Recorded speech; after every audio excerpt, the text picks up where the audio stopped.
C'est génial d'avoir de la vie dans cette église, d'avoir un enfant qui court, c'est top, d'avoir des enfants qui pleurent. Je pense que ça fait partie de la famille de Dieu.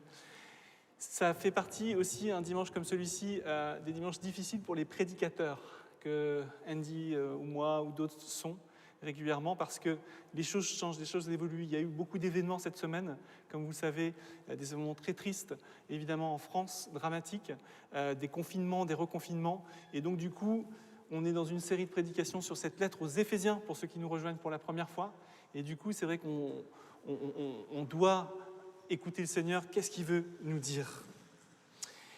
Je pense que beaucoup d'entre nous, ici à Londres, ou à Oxford, ou en France, on en a gros sur le cœur. Alors, pour le dire autrement, parce que j'aime bien cette expression, on en a gros sur la patate.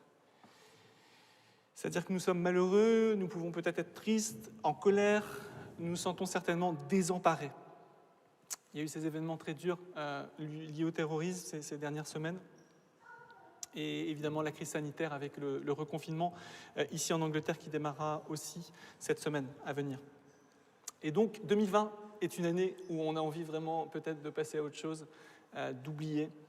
Et Paul écrit dans le texte qu'on vient de lire, merci à Emmanuel, au verset 13, il écrit ceci, « C'est pourquoi je vous le demande ». Paul qui s'adresse aux Éphésiens, cette église en Turquie actuelle, « Ne vous laissez pas décourager par les souffrances que je supporte pour vous, elles vous donnent la vraie gloire. Ne vous laissez pas décourager par les souffrances. » Paul est en prison lorsqu'il écrit cette magnifique lettre aux Éphésiens, et il est donc en confinement d'une certaine manière, il ne l'a pas choisi, et il demande à ses interlocuteurs de ne pas se décourager. Alors le courage, j'ai déjà dit ici, mais l'origine du mot courage, c'est cœur, c'est lié au cœur, lié à l'âme, corps et le suffixe âge. Le courage, c'est évidemment cette capacité à ne pas avoir peur face à une situation qui est potentiellement effrayante. Paul s'adresse à nous aussi, je pense, ce soir, ici à Londres, ou sur Zoom, ou sur YouTube. Ne perdons pas courage. Alors, on peut être en colère par rapport à ce qui est arrivé, la réalité du monde qui nous dépasse, c'est normal. C'est, je pense, une révolte contre le mal quand on est en colère, mais l'enjeu, c'est de ne pas répondre au mal par le mal. L'enjeu, c'est de répondre comme Dieu l'a fait au mal, et c'est en donnant une force d'amour et non pas de destruction. Vous savez, le jour de l'attentat à Nice, c'est Marie-Stéphanie qui nous a partagé ça, mais le 29, donc octobre, il y a quelques jours, le texte du jour dans l'Église catholique, un des textes du jour dans les lectionnaires, c'était Éphésiens 6, que nous verrons dans 4 semaines avec le pasteur Gilles Boucaumont, en ligne, il se connectera depuis la France. Mais dans ce texte d'Éphésiens 6, Paul écrit, toujours aux Éphésiens, car nous n'avons pas à lutter contre le chair et le sang, mais contre les dominations, contre les autorités, contre les puissances de ce monde de ténèbres, contre les esprits méchants dans les lieux célestes. Nous sommes, mes frères et sœurs, dans un combat spirituel.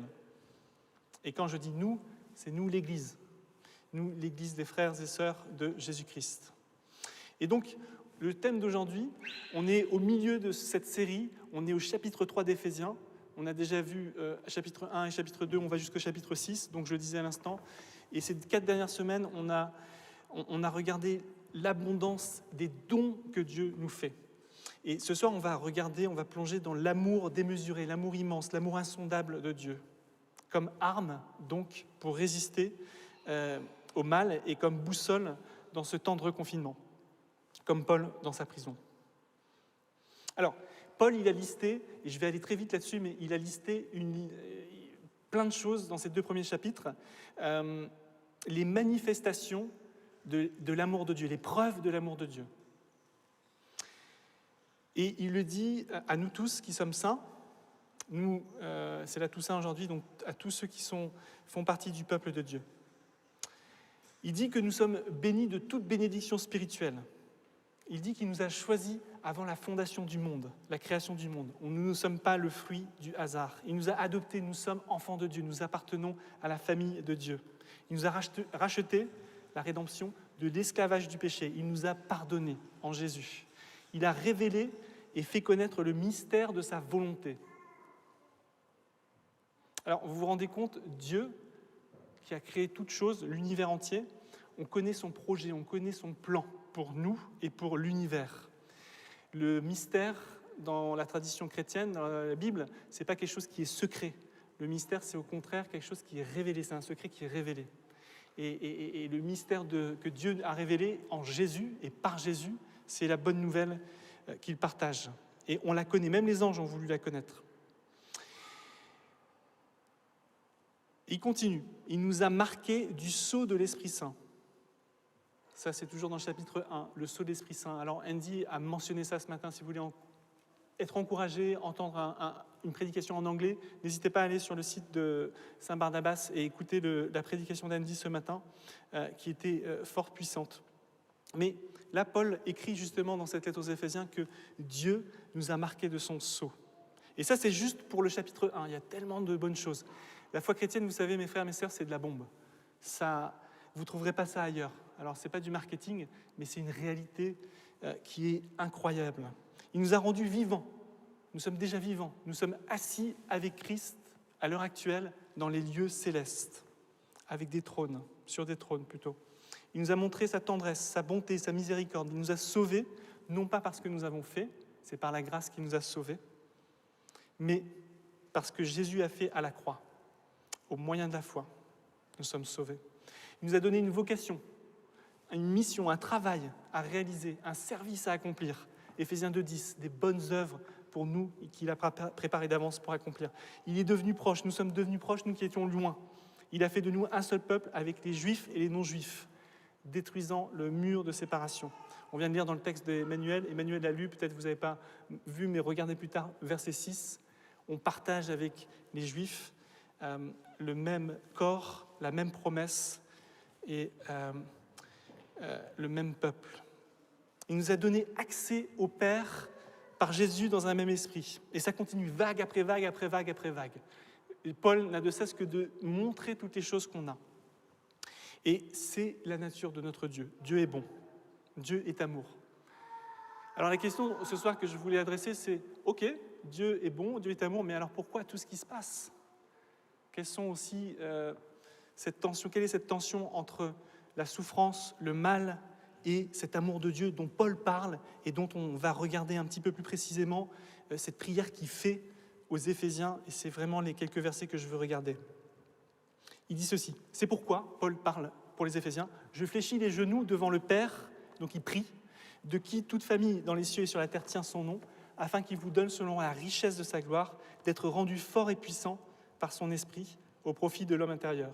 Que le Christ habite dans votre cœur par la foi et que vous soyez enracinés et fondés dans l'amour pour être capables de comprendre avec tous les saints, ça tombe bien, c'est la Toussaint, quelle est la largeur, la longueur, la profondeur et la hauteur, et de connaître l'amour du Christ qui surpasse la connaissance, de sorte que vous soyez remplis jusqu'à toute la plénitude de Dieu.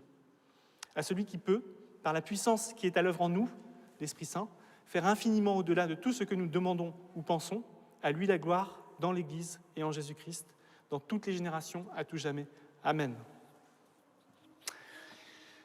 Pourquoi est-ce que Dieu veut nous bénir ? Parce qu'il est amour. Dieu a tant aimé le monde. C'est pas écrit « Dieu a aimé le monde », il a tant aimé. Et j'ai listé une liste de choses que Paul nous dit qui peuvent être très intellectuelles. On peut comprendre toutes ces choses. Si vous voulez découvrir plus sur la foi chrétienne, vous pouvez faire un parcours alpha, vous pouvez lire la parole, vous pouvez lire des commentaires, vous pouvez lire des œuvres théologiques. Mais à la fin de l'histoire, là, Paul, il dit aux Éphésiens, « Je suis dans la souffrance », il est en prison, on l'a lu tout à l'heure dans le verset 13, « mais je veux que vous alliez plus loin. Je veux que vous expérimentiez l'amour de Dieu. » Ça tombe bien qu'il y ait quelques enfants aujourd'hui avec nous, et surtout des bébés, parce que c'est une image que j'ai reçue cette semaine, c'est cette image que la Bible utilise dans un psaume, le psaume 131. Le psaume 131 nous dit ceci. Je vais le lire très rapidement parce que c'est un des plus petits psaumes. Le psalmiste dit « Je reste calme et tranquille, comme un enfant sevré avec sa mère. Je suis avec moi-même comme un enfant sevré. Israël attend le Seigneur dès maintenant et pour toujours. Fais confiance au Seigneur. » Et le sevrage d'un enfant, je pense que Paul, dans ce texte, il demande aux Éphésiens d'avancer dans une maturité, d'avancer au large avec Dieu, avec le Seigneur. Un enfant qui est sevré, c'est un enfant qui ne reçoit plus le lait maternel, le sein ne lui est plus donné, et on commence à passer certainement à une autre nourriture.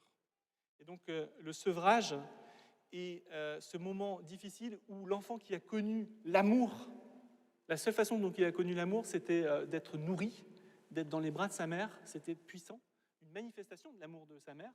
Et bien à ce moment-là, ça disparaît, et la manifestation, donc le lait maternel disparaît, et il doit apprendre, cet enfant, à ce que la source de l'amour en sa mère ne disparaît pas, elle.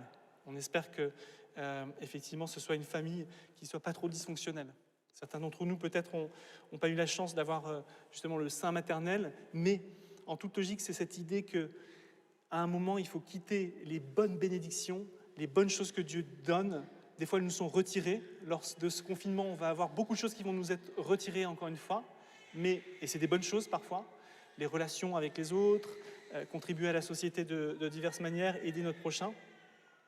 Mais quelque part, Paul nous dit ici, allez puiser à la source, comme cet enfant qui n'a plus le lait de sa mère, n'a plus les manifestations de l'amour de Dieu, mais doit puiser à la source et doit découvrir que sa mère l'aime au-delà de recevoir ce sein et donc ce lait maternel. Vous savez, il y a un autre psaume qui dit, non, c'est pas un psaume, c'est le prophète Ésaïe qui dit « Même si les montagnes chancelleraient, même si les collines venaient à s'ébranler, l'amour que j'ai pour toi, dit Dieu, ne changerait jamais. Et l'engagement que je prends d'assurer ton bonheur reste inébranlable. » Alors pourquoi la souffrance? Pourquoi le mal? On l'a mentionné tout à l'heure, il y a un être qui s'oppose directement à Dieu. Satan, ses démons, une puissance. On l'a lu ça dans Éphésiens 6, on reviendra à ça dans 4 semaines.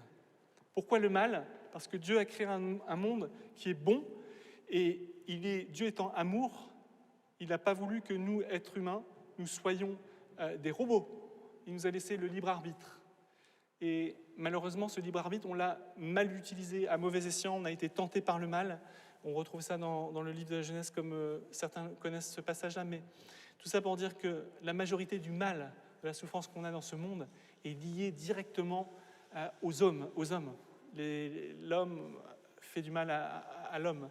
Et par contre, cette raison-là du libre arbitre qui donc a entraîné l'entrée du péché dans le monde n'est pas l'unique raison, puisqu'on ne peut pas expliquer la pandémie par ça. Ce n'est pas forcément que la faute de l'homme. On ne peut pas expliquer le tremblement de terre en Turquie la semaine dernière ou les catastrophes naturelles. Et il y a un mystère autour du mal quand même si on sait qu'il y a une source qui n'est pas Dieu, qui est dans le mal, le Satan. On sait que l'être humain y contribue beaucoup. Il y a aussi peut-être un peu de ce que Paul nous dit, c'est-à-dire cette maturité dont je viens de parler, c'est-à-dire de grandir dans l'amour de Dieu. Parfois, à travers le mal, Dieu peut faire des bonnes choses, mais il y a quelque chose dans le mal qui nous dépasse. Il y a ici quelques leaflets. Pourquoi Dieu permet-il la souffrance? Que je peux laisser nettoyer les biens parce que je les ai touchés, mais ça peut vous aider si vraiment vous voulez découvrir un petit peu plus. Mais le mal, c'est toujours la négation du bien et de la bonté. La maladie, c'est l'opposé de la bonne santé.